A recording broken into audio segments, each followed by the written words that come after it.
Your thoughts and feelings about yourself and what you can do or not do are the sum total result of a lifetime of experience and conditioning, and usually have little relationship to what is truly possible for you.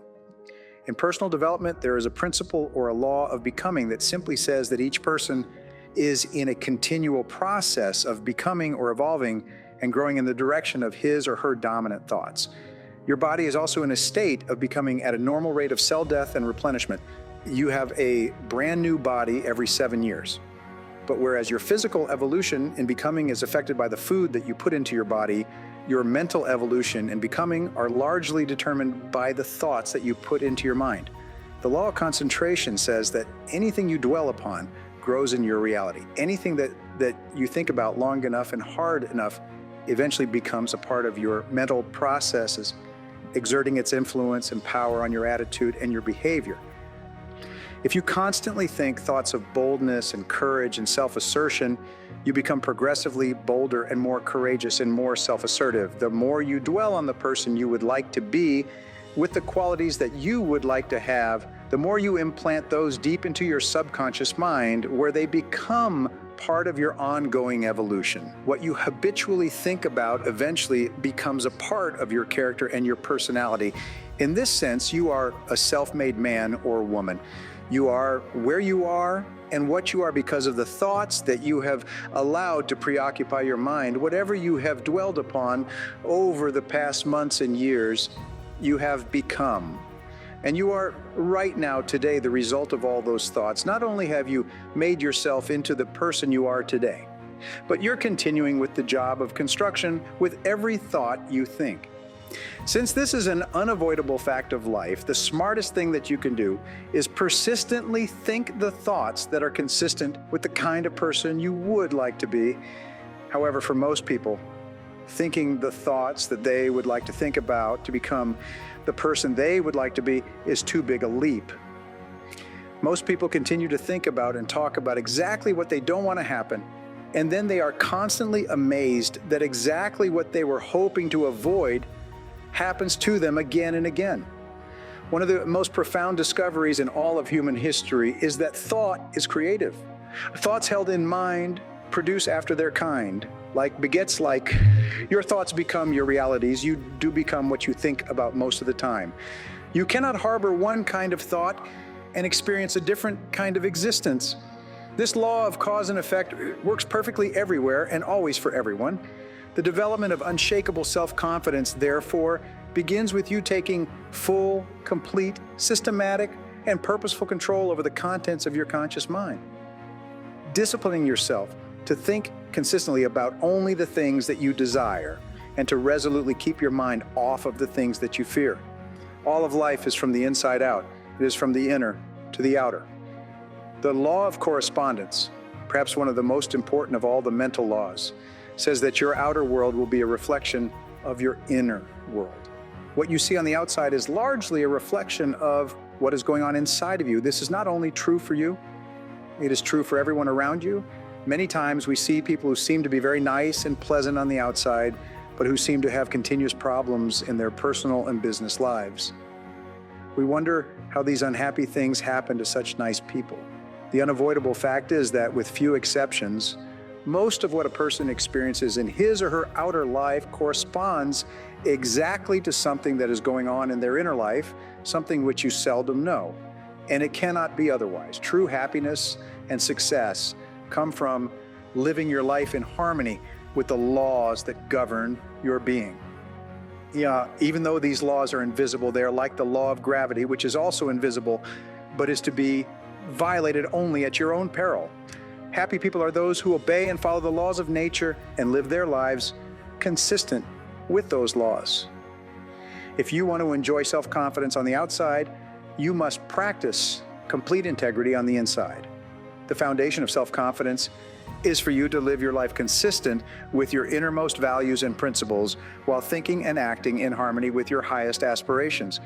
Men and women with the most rock-solid self-confidence are those who are absolutely clear about what it is they believe to be right and good and worthwhile, and who live their lives consistent with these values. Everything they do or say is an expression of their innermost convictions.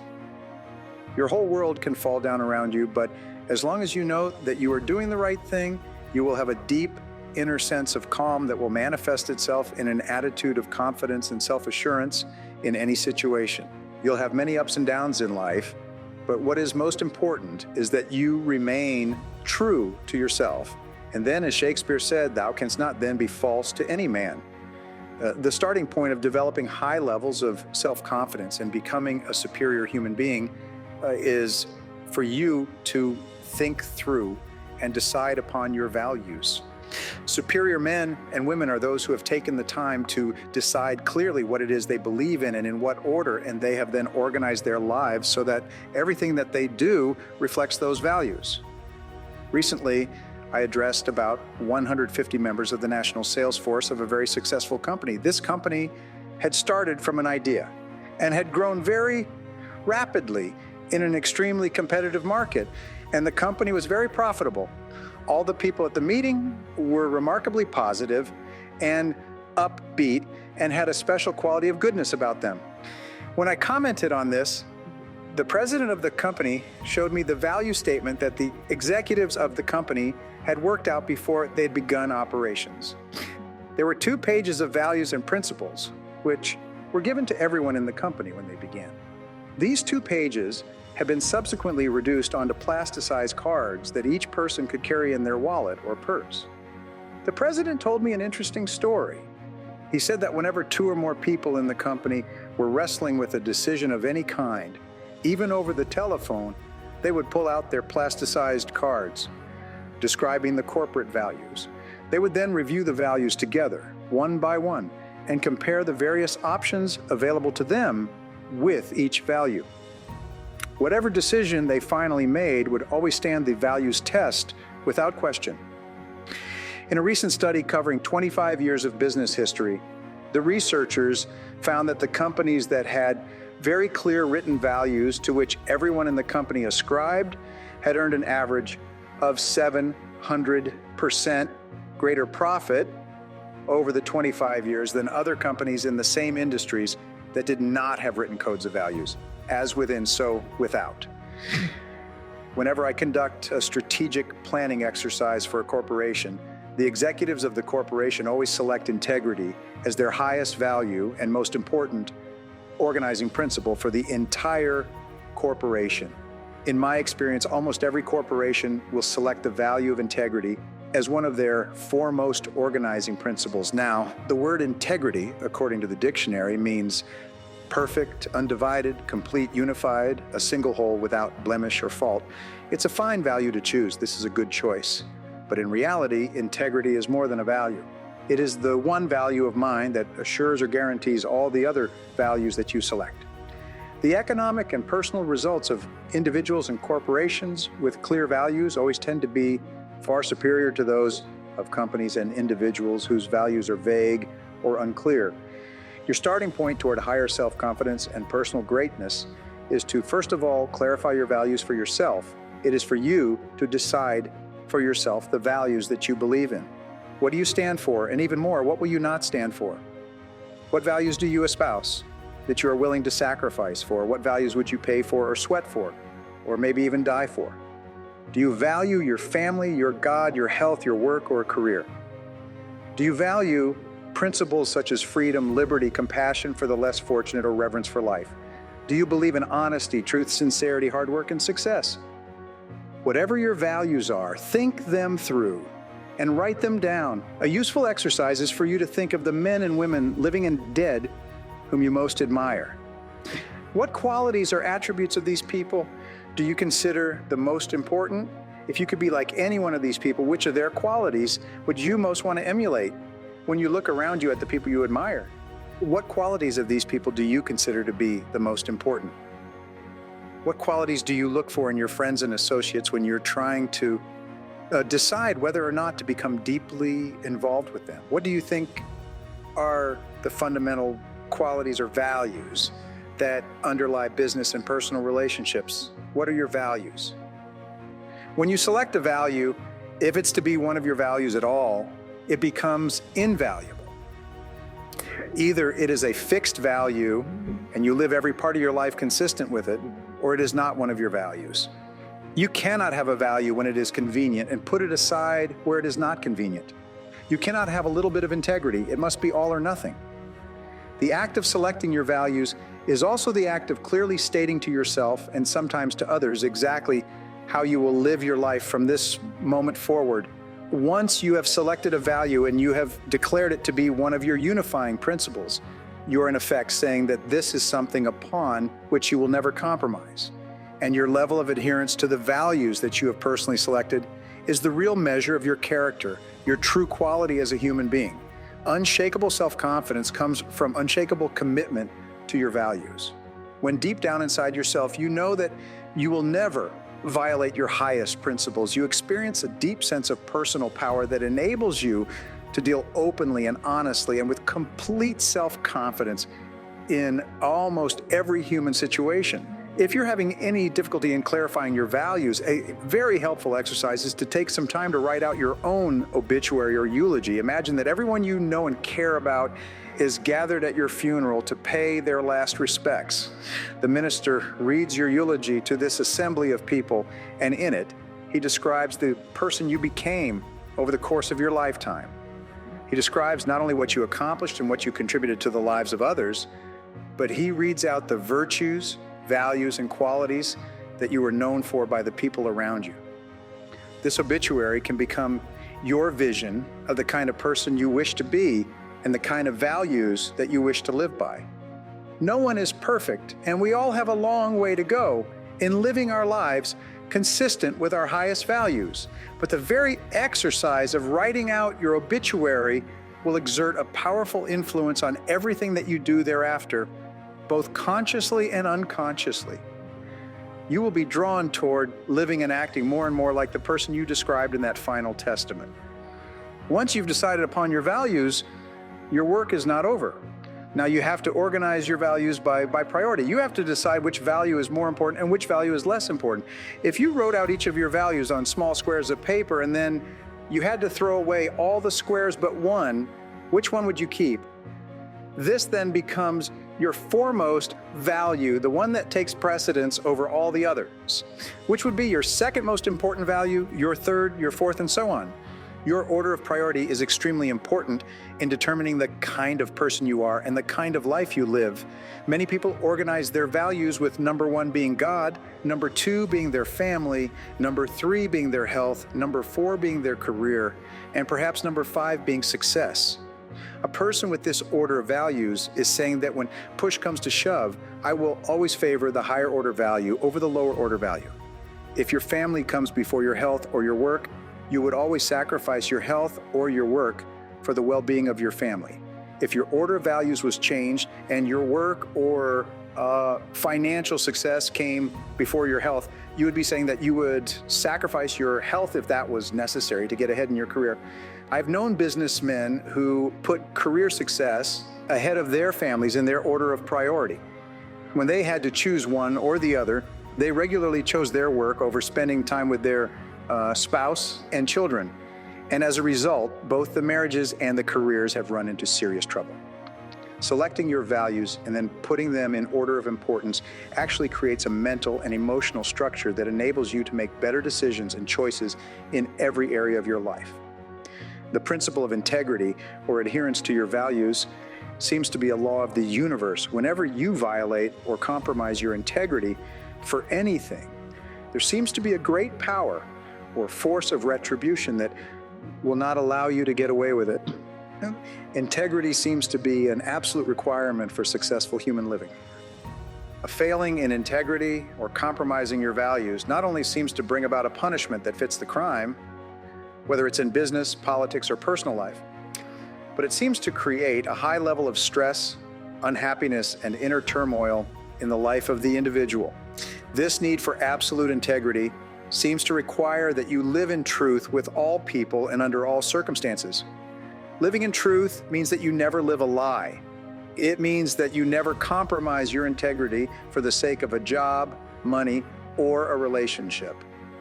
It means that you always do and say what you know to be right and true, no matter what the short-term cost or benefit. Living in truth means that you do not pretend or practice self-delusion. You face life, your relationships, and your circumstances exactly as they are, not as you wish they would be. Living in truth means that you never stay in a situation that makes you unhappy or which you feel, for any reason, is wrong for you. Living in truth means that you set peace of mind as your highest goal and as your core organizing principle. You select all your other goals to be consistent with it. You'll never compromise your peace of mind for anyone or anything else. You do and say only those things that feel perfectly right for you. You accept your own thoughts and feelings completely, whatever they are, and you systematically change each part of your life that is not giving you peace of mind. Only in this way can you enjoy the high levels of self-confidence that are experienced by the superior individual. Only by insisting that everything you do allows you to live in peace with yourself can you feel really terrific about yourself and get along wonderfully in all your relationships. Living consistent with your values is the key to happiness, harmony, well-being, and high levels of self-confidence. And this brings us to the final point in this chapter, perhaps the most important point of all. Your true values are only expressed in your actions, in what you do. You can tell what you truly believe by observing what you do in any situation where you have to make a choice, especially when you are under stress and pulled in two directions at once with opposing demands or responsibilities. This is when your true values are revealed. The action that you take in any given situation will tell you which of your values is uppermost or whether you have any values at all. It is not what you say or hope or wish or intend, but only what you do that counts. Your choices of the actions you take tell you unerringly who you really are. In fact, you can tell what your values have been in the past by looking back and observing what you did under stress when you had an important choice to make. Did you listen to the better angels of your nature, or did you compromise for a short-term advantage? A person who says that his or her family comes first and then has to choose between working late and going to a child's school play or sports activity, and who chooses the child's needs over the boss's requirements is a person who is living consistent with his or her highest values. Everyone has had the experience of walking away from a job or a relationship, even though considerable sacrifice was involved, because it was the right, though painful thing to do. And you probably remember how great you felt as a result. Whenever you act consistently with a higher value, you always feel terrific about yourself, and your self-confidence soars. But whenever you compromise your values for any reason, you feel uncomfortable, inferior, guilty, and your self-confidence plummets. The fact that your true values are only expressed in your actions brings us to a little-known mental principle called the law of reversibility. This law says that just as thoughts and feelings lead to actions consistent with them, the principle is reversible. And actions consistent with particular values or beliefs actually lead to the thoughts and feelings that would have triggered the actions. What this means is that even if you start off lacking a particular quality, if you deliberately act as if you already have the quality, you will eventually create within yourself the mental quality that corresponds to the action. Dr. William James of Harvard put it this way: action seems to follow feelings, but really action and feelings go together. And by regulating the action, which is under the more direct control of the will, we can indirectly regulate the feeling, which is not. You can develop within yourself a superb set of values by acting as though you already had those values. You can develop integrity and courage and compassion and confidence by behaving as though you already had these qualities. And the more you act apart, especially when you demonstrate these qualities under stress or when you feel like doing or saying something else, the more rapidly these qualities become a permanent part of your mental makeup. The keys to developing the unshakable self-confidence that will make everything else possible for you are self-control, self-mastery, and self-discipline. Self-confidence can come directly by behaving in a self-confident manner, but it comes more often indirectly by doing and saying the things and practicing the behaviors that lead to self-confidence. And the most important self-development behavior is living consistently with your highest values at every opportunity. In weightlifting, muscles are developed by repetitive lifting of heavy weights. The heavier the weight and the greater the resistance, the more blood rushes into the capillaries and the bigger the muscle becomes. In mental development, there's a principle of resistance as well. In developing mental muscles, especially the mental muscle or quality of self-confidence, you can use this principle to accelerate your own development. Whenever you exert self-mastery and discipline yourself to do or say the right thing, especially under stress, you create resistance to your natural tendencies. This resistance generates friction. This is the same kind of friction or heat that, when applied to a crucible containing chemicals, will cause the chemicals to crystallize and take on a new form. When you create mental friction by resisting your natural tendencies and instead doing what you know is right and true and consistent with your highest values, especially in a difficult situation, the mental heat causes your values to crystallize at a higher level and eventually become a permanent part of your character. Each human quality is subject to this same formulation. Once you have persisted through great adversity, you're always capable of persisting through lesser difficulties. Once you have acted courageously in a major confrontation, you are always able to act courageously in the face of lesser confrontations. When you behave honestly, when there are large amounts at stake, you are always able later on to behave honestly when you're dealing with lesser amounts. The foundation of self-confidence, the basis of boldness and self-assertion, is a deep inner trust based on living a life of perfect integrity and then disciplining yourself to live consistent with your highest values in every situation. Each time you do this, you will feel positive and happy and wonderful about yourself. Your behaviors will further crystallize in your personality and become a more permanent part of the exceptional human being that you are in the process of becoming.